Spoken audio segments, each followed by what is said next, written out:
Y sí, mis hermanos, en esta clase, ahora, habiendo dado una introducción al libro de Isaías y la gloria del libro de Isaías, ahora vamos a señalar algunos de los temas teológicos centrales del libro, con la meta de, como dije, ubicarnos un poco mejor en el libro, poder trazar algunas de las cosas que unen todo el libro.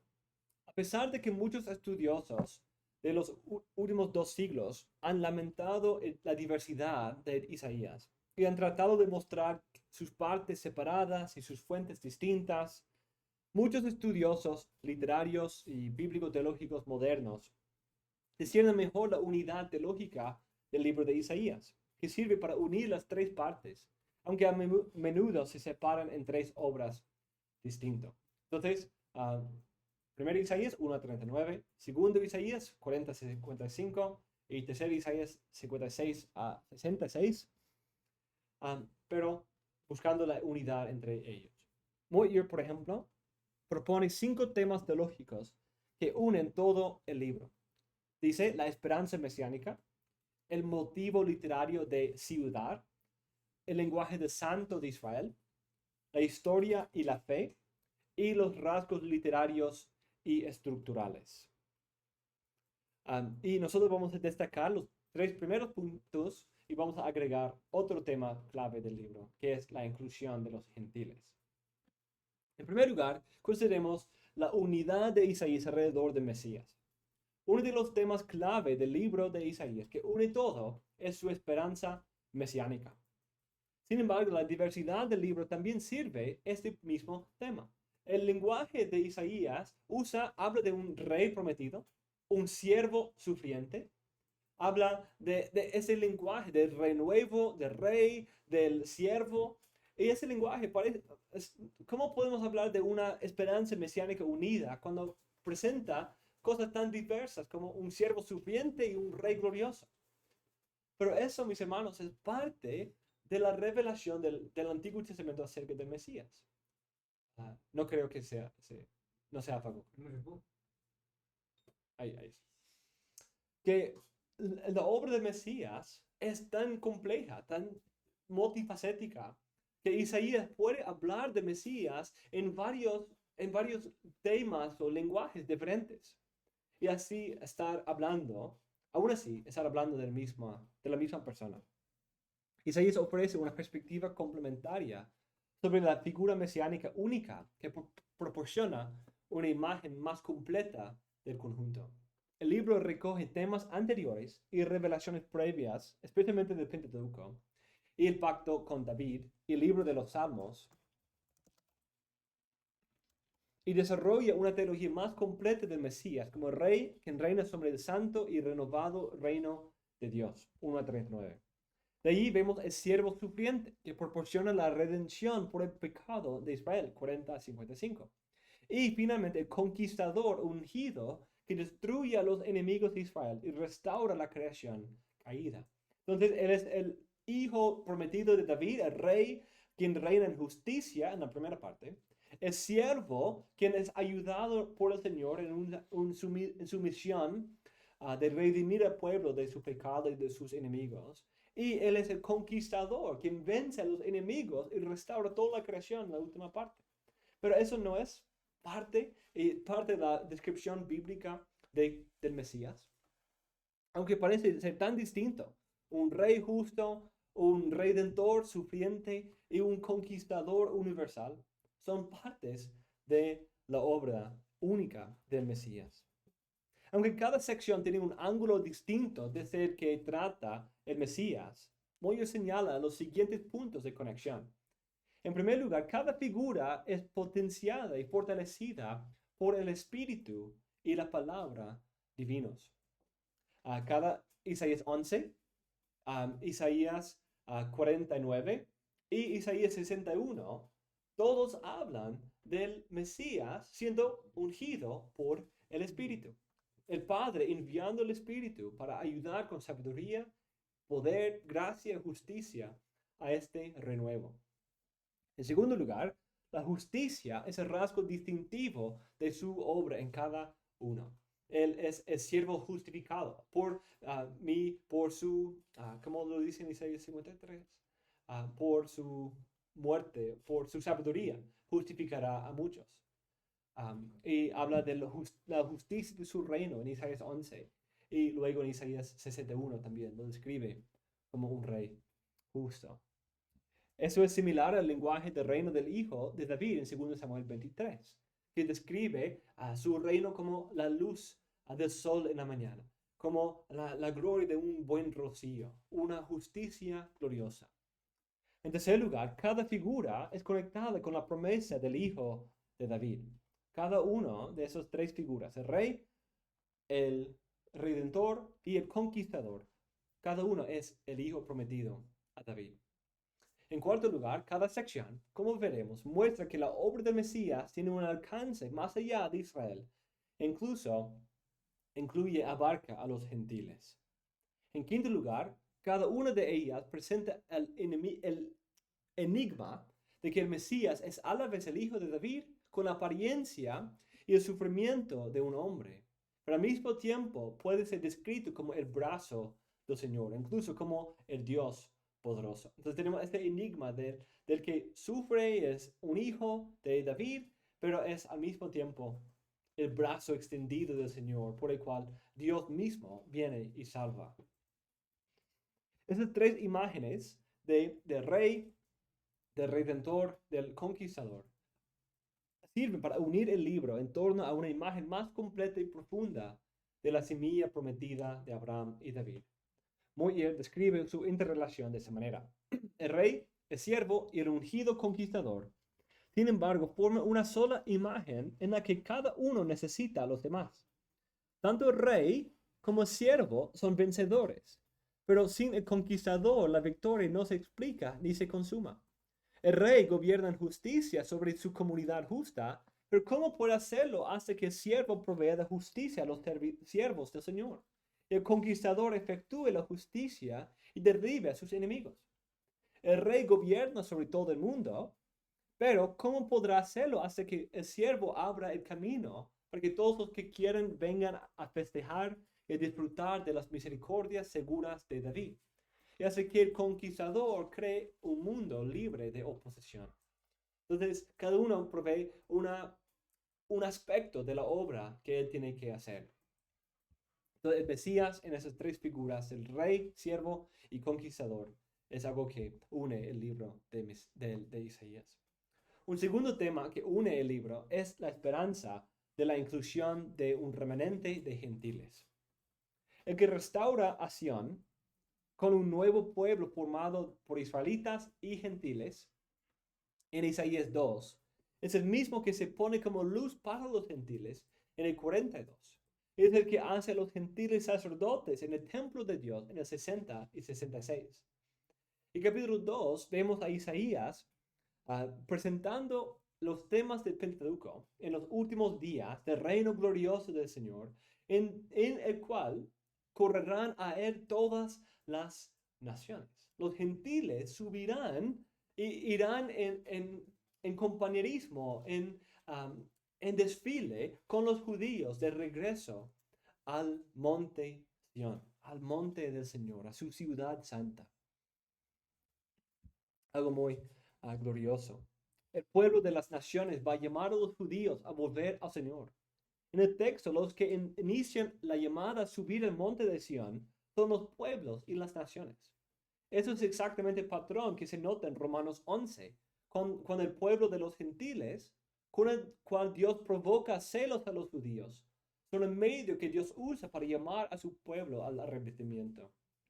Este texto programático provee el patrón importante en que las naciones se ven en dos maneras en el libro de Isaías. Por un lado, las naciones son parte de la redención y por el otro lado son los enemigos que son destruidos. Entonces vemos como la guerra es terminada porque Dios conquista a las naciones enemigas, pero un remanente de las naciones son salvadas junto con los judíos en medio de esto. Un autor, Van Gemeren, dice, las naciones constituyen un tema principal en Isaías. Al igual que Israel y Judá, están sujetas a la ira de Dios, pero también a su misericordia y consuelo. Por un lado, su ira se extiende a toda la humanidad porque todos han pecado y son culpables de engreimiento. En el día del Señor, experimenten la nivelación de Dios, porque la humanidad en su conjunto no es más que aliento, y todos han fallado en guardar su instrucción. Por otra parte, el reino de Dios llega a la tierra cuando las naciones reciben la instrucción de Yahvé y se someten a él. También ellos recibirán la bendición de Dios, disfrutarán del banquete escatológico y del fin de la vergüenza y la muerte. Isaías abre las puertas de la salvación de Yahvé para todos, con el fin de hacer ver a todos su necesidad de aprender el camino de la salvación y la vida que viene de Dios. Debido a que la presencia de este tema en el Antiguo Testamento es discutida debido a ciertos sistemas pactuales, como el dispensacionalismo, en vez de tomar un par de textos para explicar más detalladamente, voy a dar una plétora de varios textos para mostrar que Isaías está obviamente hablando de que la salvación prometida en el Antiguo Testamento es una inclusión de gentiles y israelitas. Nunca fue la intención de Dios de solo tener un pueblo aquí israelita y un pueblo aquí gentil. Siempre ha sido la salvación prometida del Mesías una bendición para todas las naciones. Isaías 11, por ejemplo, en versículo 10. Acontecerá en aquel día que las naciones acudirán a la raíz de Isaí, que será puesta como señal para los pueblos y será gloriosa su morada. Aquí dos referencias a los gentiles, naciones y pueblos. Acudirán a la raíz de Isaí, van a acudir a él, las naciones. Y él va a ser una señal, un letrero llamando de vuelta del exilio a las naciones, a los pueblos, para regresar a su morada gloriosa. Y dice, entonces acontecerá en aquel día que el Señor ha de recobrar de nuevo con su mano por segunda vez al remanente de su pueblo que haya quedado de Asiria, de Egipto, de Patros, de Cus, de Elam, de Sinar, de Hamat y de las islas del mar. Alzará un estandarte ante las naciones. Reunirá a los desterrados de Israel y juntará a los dispersos de Judá de los cuatro confines de la tierra. Entonces se disipará la envidia de Efraín, y los que hostigan a Judá serán exterminados. Efraín no envidiará a Judá, y Judá no hostigará a Efraín, y ellos se lanzarán sobre el costado de los filisteos al occidente. Juntos despojarán a los hijos del oriente. Edom y Moab estarán bajo su dominio, y los hijos de Amón les estarán sujetos. El Señor destruirá la lengua del mar de Egipto, agitará su mano sobre el río con su viento abrasador. Lo partirá en 7 arroyos y hará que se pueda pasar en sandalias. Y habrá una calzada desde Asiria para el remanente que queda de su pueblo, así como la hubo para Israel en el día que subieron de la tierra de Egipto. Es algo interesante que conecta esta idea de un nuevo éxodo con el primer éxodo. Es uno de los patrones del primer éxodo fue que el pueblo que salió fue un pueblo mixto, un pueblo de egipcios y de israelitas. No fueron solo israelitas que salieron. Algunos de las naciones, de los gentiles, como incluso la esposa, parece que la esposa de Moisés se unió también a ellos. Isaías 14 une las dos ideas de las naciones. Las naciones son los que oprimen, pero en medio de ellos el pueblo de Dios llevará a algunos de ellos con ellos en su regreso a la morada y reposo de Dios. Esto es parecido a la multitud mixta del Éxodo, pero ahora en el contexto del segundo Éxodo. Dice, cuando el Señor tenga compasión de Jacob, escoja de nuevo a Israel y los establezca en su propia tierra, entonces se les juntarán extranjeros que se unirán a la casa de Jacob. Los tomarán los pueblos y los llevarán a su lugar, y la casa de Israel los poseerá como siervos y siervas en la tierra del Señor. Tomarán cautivos a los que los habían llevado cautivos y dominarán sobre sus opresores. Entonces tenemos ese doble. Algunos se juntarán y se unirán a la casa de Jacob, y otros van a ser dominados, los que eran antes sus opresores. Isaías 19 sigue este patrón en lenguaje muy conectado con el primer Éxodo. Sin embargo, como en capítulo 14, ahora el Éxodo va a incluir un despojo de pueblos de todas las naciones. Ahora, aunque las naciones son heridas y juzgadas, Dios salva y redime un remanente de las naciones y los llama su pueblo. De hecho, ese texto usa el lenguaje muy fuerte en que Egipto y Asiria, que enemigos de Israel, son mi pueblo y serán parte de la herencia junto con Israel. Dice, aquel día habrá un altar al Señor en medio de la tierra de Egipto y un pilar al Señor cerca de su frontera. Y será por señal y por testimonio al Señor de los ejércitos, del Señor de los ejércitos en la tierra de Egipto. Porque clamarán al Señor a causa de sus opresores, Egipto. Y Él les enviará un Salvador y un poderoso, el cual los librará. Egipto. Está enviando un Moisés para Egipto. Y el Señor se dará a conocer en Egipto. Y los egipcios conocerán al Señor en aquel día. Eso es exactamente lo que dijo de Israel en el primer Éxodo. Adorarán con sacrificios y ofrendas, harán voto al Señor y lo cumplirán. El Señor herirá a Egipto, herirá pero sanará. Y ellos volverán al Señor y Él les responderá y los sanará. En un sentido, los egipcios son oprimidos por los egipcios. Entonces Dios los va a sacar de su esclavitud. Va a herir y va a sanar. Va a herir los opresores, pero va a sanar a su remanente. Aquel día habrá una calzada desde Egipto hasta Asiria. Los asirios entrarán en Egipto y los egipcios en Asiria. Y los egipcios adorarán junto con los asirios a Dios en el templo que Dios va a construir en Egipto. Aquel día Israel será un tercero con Egipto y con Asiria. Una bendición en medio de la tierra. Los patriarcas, ¿cierto? Porque el Señor de los ejércitos lo ha bendecido, diciendo, bendito es Egipto, mi pueblo, y Asiria, obra de mis manos, e Israel, mi heredad.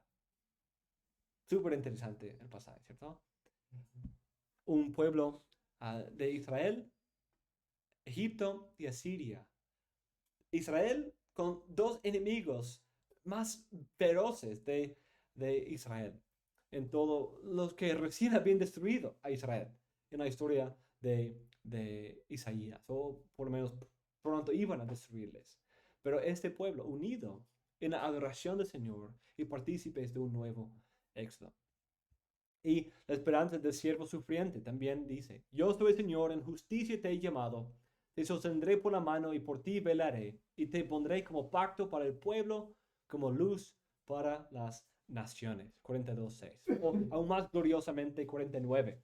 Dice, poca cosa es que tú seas mi siervo, para levantar las tribus de Jacob, y para restaurar a los que quedaron de Israel. También te haré luz de las naciones, para que mi salvación alcance hasta los confines de la tierra.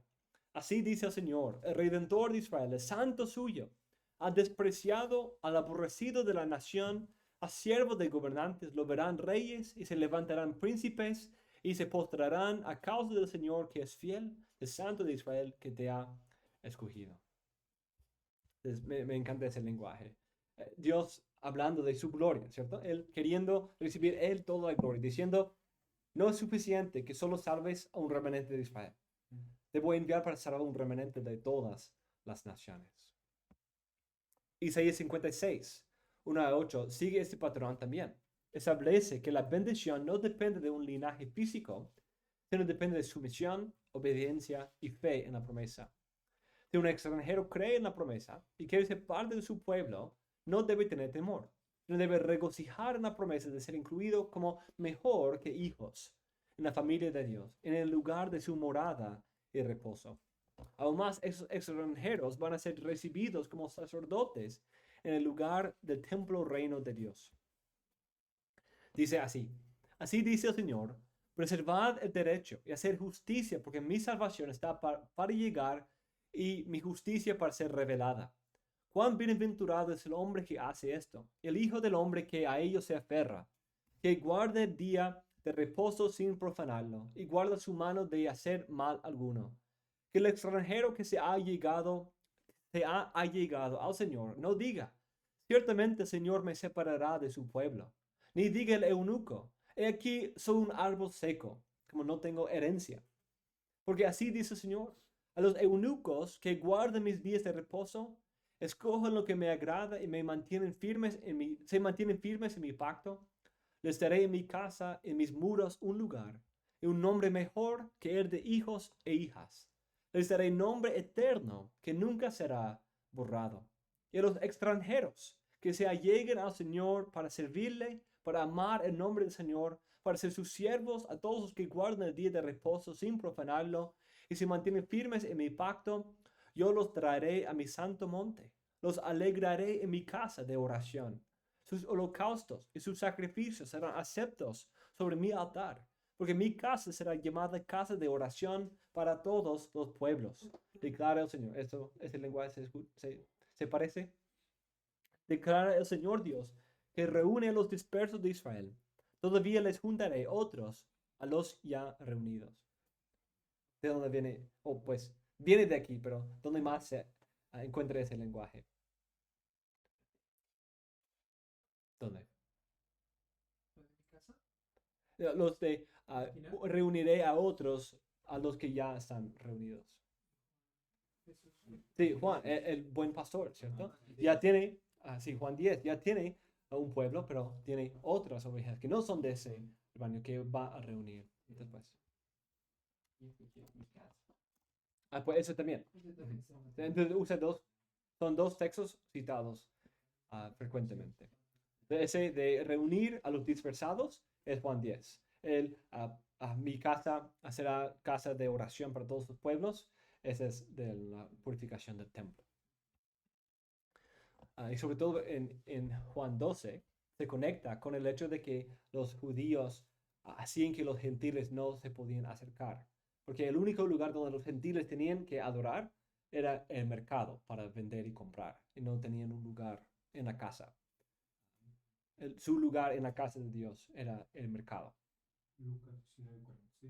También.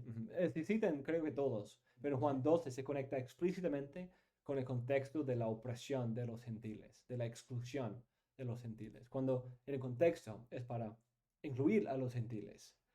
Pero los fariseos, por su etnocentrismo, había excluido a los gentiles. Pues estaban en el atrio exterior de los gentiles, pero ellos habían convertido ese atrio de los gentiles en un lugar para comprar, cambiar, para ventas. No apreciaban que ellos tenían derecho también a adorar ahí en el templo, sino buscaban excluirlos prácticamente. Isaías 60 une esas ideas también. Las naciones que no sirven al pueblo de Dios son condenados, pero los que traen y llenan el templo reino escatológico con sus glorias y riquezas, como en el templo salomónico. Habla de las naciones que traen su gloria al templo nuevo. Es el mismo lenguaje usado en Apocalipsis también. Dice Isaías 60, 1 a 3. Levántate, resplandece, porque ha llegado tu luz y la gloria del Señor ha amanecido sobre ti. Porque he aquí tinieblas cubrirán la tierra y densa oscuridad los pueblos. Pero sobre ti amanecerá el Señor y sobre ti aparecerá su gloria. Y acudirán las naciones a tu luz y los reyes al esplendor de tu amanecer. Los reyes y las naciones de los gentiles. De allí, al final del capítulo, extranjeros edificarán tus murallas y sus reyes te servirán. Porque en mi furor te herí, pero en mi benevolencia he tenido compasión de ti. Tus puertas estarán abiertas de continuo, ni de día ni de noche se cerrarán, para que te traigan las riquezas de las naciones con sus reyes llevados en posesión. De ahí, versículo 15. Porque por cuanto tú estabas abandonada y aborrecida, sin que nadie pasara por ti, haré de ti gloria eterna, gozo de generación en generación, y mamarás la leche de las naciones. Al pecho de los reyes mamarás. No sé cómo eso va a pasar, pero entonces sabrás que yo, el Señor, soy tu Salvador y tu Redentor, el poderoso de Jacob. En vez de bronce, traeré oro. En vez de hierro, traeré plata. En vez de madera, bronce. En vez de piedras, hierro. Pondré como tus administradores la paz y como tus gobernantes la justicia. No se oirá hablar más de violencia en tu tierra, ni de desolación, ni de destrucción dentro de tus límites, sino que llamarás a tus murallas salvación y a tus puertas alabanza. Y el sol no será para ti luz del día, ni el resplandor de la luna te alumbrará, sino que tendrás al Señor por luz eterna, y a tu Dios por tu gloria. Nunca más se pondrá tu sol, ni menguará tu luna, porque tendrás al Señor por luz eterna, y se habrán acabado los días de tu luto. Qué increíble, ¿cierto? Es como estamos leyendo el Nuevo Testamento, pero es el Antiguo. Todos los de tu pueblo serán justos, para siempre poseerán la tierra. Entonces, esa es la meta de la promesa de la tierra. Vástago de mi plantío, obra de mis manos, para que yo me glorifique. El más pequeño llegará a ser un millar, el más insignificante una nación poderosa. Yo, el Señor, a su tiempo lo apresuraré. Amén. El libro de Isaías no solo empieza con ese tema en su texto programático, pero de hecho termina y sus últimas palabras son estas. Mas yo conozco sus obras y sus pensamientos. Llegará el tiempo de juntar a todas las naciones y lenguas y vendrán y verán mi gloria. Y pondré señal entre ellos. Enviaré a sus sobrevivientes a las naciones, a Tarsis, a Fut, a Lud, a Mesec, a Ros, a Tubal y a Javán, a las costas remotas que no han oído de mi fama, ni han visto mi gloria, y ellos anunciarán mi gloria entre las naciones. Entonces traerán a todos vuestros hermanos de todas las naciones, vuestros hermanos de todas las naciones, como ofrenda al Señor, en caballos, en carros, en literas, en mulos, en camellos, a mi santo monte, Jerusalén, dice el Señor. Tal como los hijos de Israel traen su ofrenda de grano en vasijas limpias a la casa del Señor. Y también tomaré algunos de ellos para sacerdotes y para levitas, dice el Señor. ¿A quiénes? A los gentiles. Los gentiles, Pablo hace alusión a ese texto en Romanos 15, cuando habla de su presentación, su ofrenda de los gentiles, que sea aceptable delante del Señor. Él describe su ministerio misionero como el poder llevar a algunas de las naciones, de los gentiles, a hacer una ofrenda en el templo del Señor. E incluso que Dios va a tomar algunos de esos que han sido presentados delante del Señor, no como sacrificio humano, pero como la ofrenda de Samueles, de Samuel presentado en el templo, donde servir como de él, como suyos para siempre. Entonces, muy glorioso. Y hay muchos otros textos también que podemos señalar, aunque esos son algunos de los centrales. Entonces, es algo de sorpresa que los gentiles, los judíos del tiempo de Cristo odiaban tanto la predicación a los gentiles, porque textos así como Isaías son tan claros. Y Pablo, cuando habla del misterio de la inclusión de los gentiles, es un misterio, pero es un misterio como a pleno vista, que está ahí claramente revelada en pasajes así, en una bendición a todas las naciones, pero ha sido encubierto, porque a Dios no les había abierto los ojos a verlo todavía. Incluso el apóstol Pablo toma de ahí de Isaías mismo. El pastor Pablo. No, El apóstol el Pablo. apóstol Pablo. No, El Eso pensaba, que Pablo... Nada. Bastante similar. Dice, entonces el apóstol Pablo... El apóstol Pablo toma incluso de Isaías, no recuerdo si era del 49, que dice que Dios lo apartó incluso desde el vientre de su madre. Eso mismo. Para proclamar entre los gentiles las inescrutables riquezas de Cristo.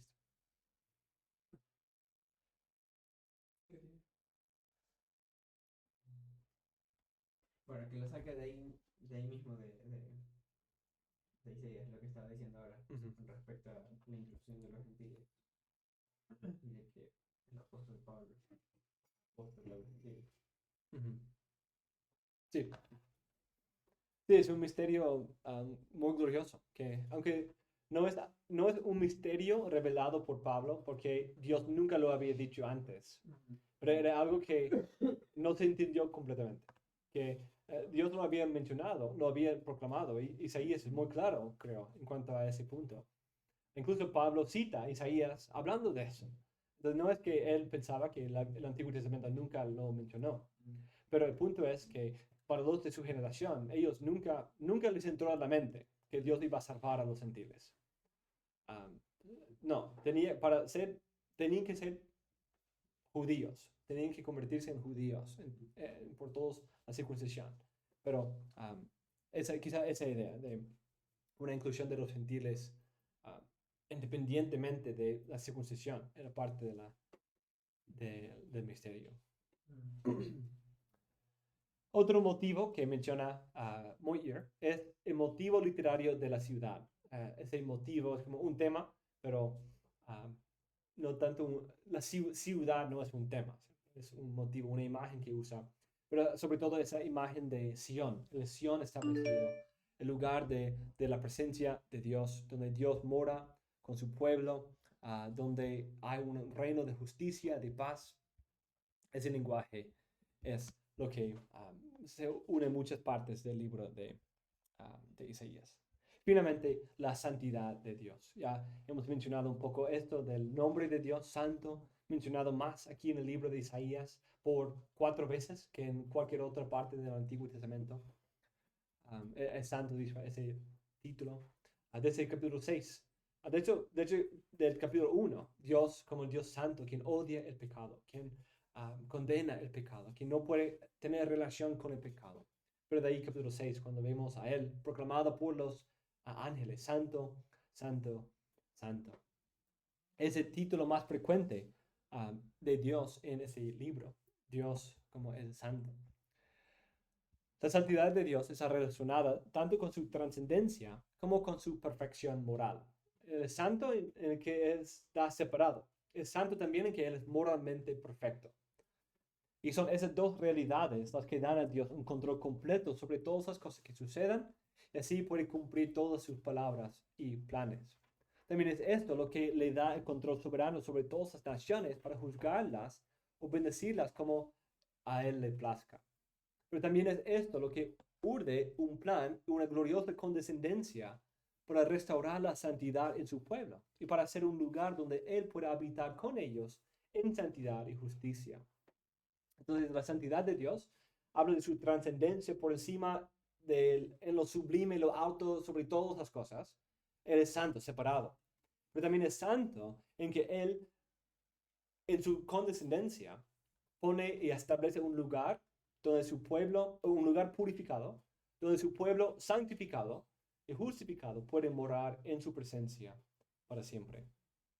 Entonces, esa idea de la santidad abarca los temas de su conquista sobre el pecado, su condenación del pecado y también de su redención, de su purificación de su pueblo, de la tierra, del templo y ese lenguaje, como vimos, de las naciones siendo llevadas como ofrendas a Dios santo.